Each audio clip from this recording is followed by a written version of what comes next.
जब भी सजता है रेड कार्पेट, स्टार्स का एक्साइटमेंट बढ़ जाता है। I have 3 stars at home, including my husband. In stars ने रेड कार्पेट वॉक के एक्साइटमेंट में वो भी बोला जो वो बोलने से बचते हैं। One good thing, it's red. Red is my favorite color. You sometimes trip on it. Yeah, and then you guys are there with the cameras and you catch it and you show it on repeat. It's very embarrassing. अब जब बिल्लो रानी ने red carpet walk के excitement का किस्सा छेड़ ही दिया तो इसी से शुरुआत करते हैं। तो सबसे पहले बात कटरीना कैफ की, जो नजर आई लाइट पेस्टल कलर के लॉन्ग गाउन में।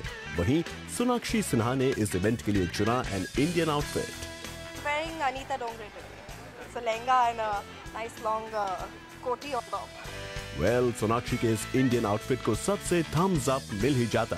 अगर इस इवेंट में बिल्लो रानी बॉम्ब बनकर ना आई होती तो खुद उन्हीं से पूछ लेते हैं, whose design is she wearing? Well, I'm wearing a Sabyasachi outfit styled by my stylist Priyanjali. Bipasha के अलावा यहाँ साड़ी में नजर आई रेखा भी। सोनाक्षी की मॉम पूनम सिन्हा और शबाना आजमी ने भी इस इवेंट के लिए साड़ी को ही चुना। तो वहीं ईशा कोपिकर, चित्रांगदा और Minissha Lamba also grabbed our attention for their style quotient. Awards night है तो स्टाइल क्वोशंट के अलावा भी बहुत कुछ होगा।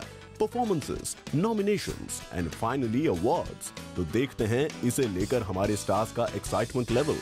I have a few nominations. I mean, it's too early to say whether you're taking it or not, but it's always been fun. These awards, I think it's the 3rd year that I'm attending, and it's nice to know what the audience thinks because this is it's a voting award as opposed to a jury award. This is the first time for me. I'm just going to sit and enjoy the night.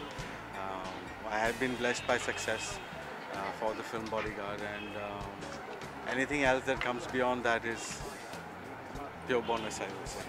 लेकिन जैसे ही निकली awards की बात तो इन awards की बढ़ती तादाद पर भी हमारे बॉलीवुड स्टार्स ने चुटकी लेने का मौका नहीं छोड़ा। I don't know how it has changed, but it has become too many. Like the population, even the quantity of awards have increased, and I don't know where it's going to stop, but it's good fun. Okay Rohit, आप तो आम खाइए, गुठलियाँ क्यों गिन रहे हैं? देखिए फरहान अख्तर का फंडा एकदम क्लियर है। I don't know about that. I mean, I guess they're following a different calendar, you know, than most other people are. But I guess to each their own. And since my film is here, it's important that I come here and represent it. So here I am. Don 2 की release खींच लाई है फरहान को यहाँ। चलिए award functions पर राय मशवरा चल ही रहा है तो जरा मधुर भंडारकर से भी जान लेते हैं उनका point of view. I think there's so many award function. I'm sure I have to. My next topic has to be a film on award function. हमें इंतजार रहेगा मधुर जी की इस अवार्ड्स की थीम पर बेस्ड मूवी का। फिलहाल तो मधुर के फैंस को बस हेरोइन का इंतजार है। फिर हेरोइन का जिक्र होने पर खुश कैसे ना होते मधुर। I'm very happy, and Heroine is all set to get ready to be released. I mean, to start in 26th of this month. ओहो, मधुर तो हेरोइन के दोबारा फ्लॉ पर जाने से पहले ही उसकी रिलीज के लिए बेसब्र हो रहे हैं। और अब जाते जाते आपको दे देते हैं इस अवार्ड्स नाइट का एक सबसे बड़ा हाईलाइट। वो ये कि रणबीर कपूर इस इवेंट के सबसे फेवरेट स्टार साबित हुए।